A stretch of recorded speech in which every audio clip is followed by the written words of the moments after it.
Every single door was open. Every single one. There was a canteen and a kitchen right at the beginning of a very long, rectangular corridor. Various offices surrounded the corridor. There was the regular stuff, paperwork, old computers, personal belongings, all right there where they left it. Did they leave in a hurry? "Dimitri!" Alex called from the other side of the canteen opposite of the corridor. "What?" was all I could say when I followed him to the canteen. There was food still neatly served on the tables, but it wasn't spoiled. It wasn't fresh either. "But how is this possible?" Dimitri asked. "I don't know. Maybe it was irradiated or something. But it's not anymore. I checked that. I really don't know, man," he answered, as puzzled as they both were. "Well, why didn't we just turn back and leave? Now that I'm writing this, there were so many red flags already. Something really wrong happened down there. But I guess we were too excited and curious." But it was at this point that Dimitri's excitement started to fade and be replaced with an eerie feeling. Nevertheless, they continued and descended down to level 2. The stairwell ended there, and to go deeper, they would have to cross the entire floor to reach another one at the opposite end. There was a security checkpoint and a large blast door that they had to pass to reach the labs. Again, every door was wide open. However, the things that people left there weren't neatly placed where they should have been. It was a mess everywhere. There were all kinds of rooms with all kinds of equipment that we didn't understand. Occasionally, there were more empty bullet cases on the ground. There still was the one central rectangular corridor as above, but the rooms around it were like a little maze. Almost at the side of the other floor, we found the head scientist's office. As I said, everywhere it was a mess. When I found a logbook on the desk, there was only a handful of pages, the rest torn out. October 5th, 1984. Today, we successfully managed to translocate several atoms without changes in any physical properties. It's going to be a long road until we transport solid subjects, but we're doing some good work here. January 17th, 1985. We managed to transport an apple today. However, I couldn't help but notice that the patch of red and green skin on top was slightly different, but it was still the same apple, with the same structure and shape. We also tried to transport some electronics. They were unharmed and in working order. I think that we still have a lot to perfect and learn about this technology, but we cannot slow down. The country is relying on us. 21st of February, 1985. After the animal trials, we translocated our first human today. He is alive and healthy, a brave hero of our nation. We have proven that this technology works now, but the practicality is still very limited due to the fixed translocation ratio. We still cannot send matter, only exchange the positions of two equally massive objects. I have proposed a new type of device that could possibly achieve one-way translocation of just a single object, but it would need an immense amount of energy. May 1st, 1985. Our superiors accepted my proposal.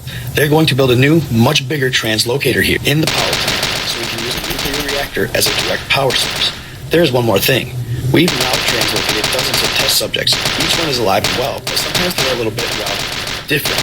They sometimes claim that various events in the past happened differently than they really did. Sometimes they claim to know people who don't exist, or more alarming, they know people who they are not supposed to know. The following was written below, with a pencil by hand. Test subject 28 was speaking an unknown language and couldn't understand any real language after the experiment. There was a lot of missing pages after this. 25th of April, 1986. We are going to try to change our approach. It's been more than a year and we're still unsuccessful in eliminating the translocation symmetry anomaly. We still even don't know what is causing it, but we are not going to make any progress this way. Today, we are going to try to access the conduit reality instead. Even though Unit 2, the one we built in the power plant, is still new, we are going to use it for this experiment. Who knows what wonders are waiting for us on the other side.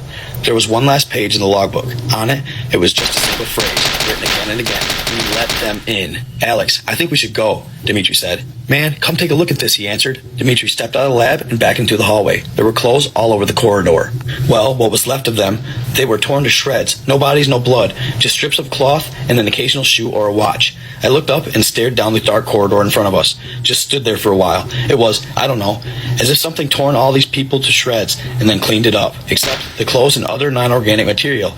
A wave of pure instinctive dread washed over me. I couldn't move. I didn't even breathe. "Let's just get out of here," Alex said. We turned around and walked away, slowly at first, but quickened our pace. Our footsteps echoed across the underground structure. "We just want to be out of here, man. I just want to be out of here, man. We shouldn't have done this," Alex said. I didn't tell him about the logbook, but our thoughts were cut short after a sudden realization. His voice didn't echo. It was just our footsteps. I think he realized it too, because we both stopped and listened. Nothing, just silence. I stepped forward. Clack. I took another step. Click. There was this door just in front of us, and I forced myself to try something. I closed it behind us as we passed it and placed a glass beaker that I found on the ground on top. I took a step forward. Silence. Maybe it was just an echo after all, I thought. We walked away carefully at first, but then we once again quickened our pace. We turned around a corner, and then it happened. Crash! The glass shattered. Someone or something is following us. It obviously just opened the door. We dropped all our gear except our lights and ran as fast as we could. I didn't even know I could run this fast. I always tried to be a tough guy, but I was never so scared in my life. Our footsteps didn't echo anymore, or better said, they weren't in sync with ours anymore. Something was running after us. Each second it was getting closer and closer. As soon as we reached the security checkpoint, we started closing the door. The rusty joint on the door squealed in protest, but we pulled it with all our strength. We almost had it closed when we heard a loud, guttural, and unnatural growl. The door slammed shut, and I threw the wheel into the locked position. My heart was pounding so hard that it was all I heard for a while. No, wait, it wasn't my heart. It was that thing pounding on the locked blast door. We were running again. We reached the stairwell and ran up, taking 2 to 3 steps at once. We finally reached the air pump room. The ascent really exhausted us, and even though I was scared shitless, I felt like I would pass out if I took another step forward. Besides, we locked it down there, but we forgot the vents. Alex and I looked at each other, our eyes met, and then the vent burst open and he was gone. I only heard him scream as he was dragged back down the corridor. Dimitri felt terrible for doing this, but he just ran. He climbed the service shaft and locked the service door shut. He was finally out of this hell. As soon as he had phone service again, his phone started beeping with loads and loads of missed call and messages from Pavel. Hey Dimitri, I found this guy. He says he knows what 013 is. Please pick up as soon as you can. He says it's dangerous.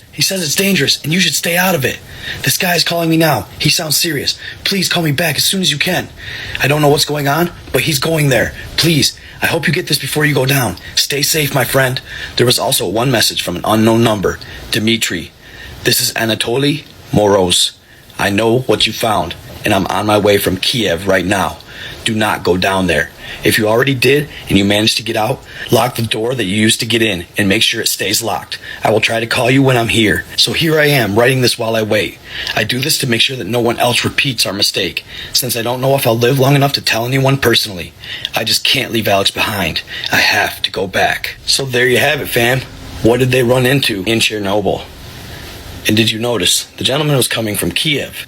Apparently, Chernobyl was actually in modern-day Ukraine.